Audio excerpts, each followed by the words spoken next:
ఆఖరిసారిగా అడుగుతున్నాను, ఒక్కటి. తల్లి లేదంటారు, శివుడికి తల్లి లేదంటారు.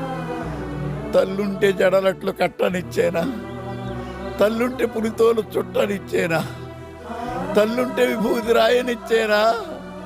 తల్లుంటే శ్మశానాల తిరగనిచ్చేనా? తల్లి లేదంటారు, శివుడికి తల్లి లేదంటారు. తల్లి లేని శివుడే అంతటి గరుడైతే తల్లున్న శివుడు ఇంకెంతటి గరుడవుతావు? తల్లి లేని సుకుమారుడు ఎంతమందికి గొప్పవాడైతే తల్లుంటే ఇంకెంతటి గొప్పవాడగదు సుకుమారు. పద నాన్న, బయలుదేరు. ఉంటాను. నువ్వు కూడా రావచ్చు కదరా. నేను రాను. ఒకప్పుడు ఈ ఊరు నాకేం పనిస్తుందని ఆలోచించేవాడిని, కానీ నువ్వు కలిసాక ఈ ఊరికి నేను ఏం పని చేయగలను ఆలోచిస్తున్నాను. నమస్తే. నమస్తే. ఎక్కడికి వెళ్ళినా చేతులు దండం పెడుతున్నారు.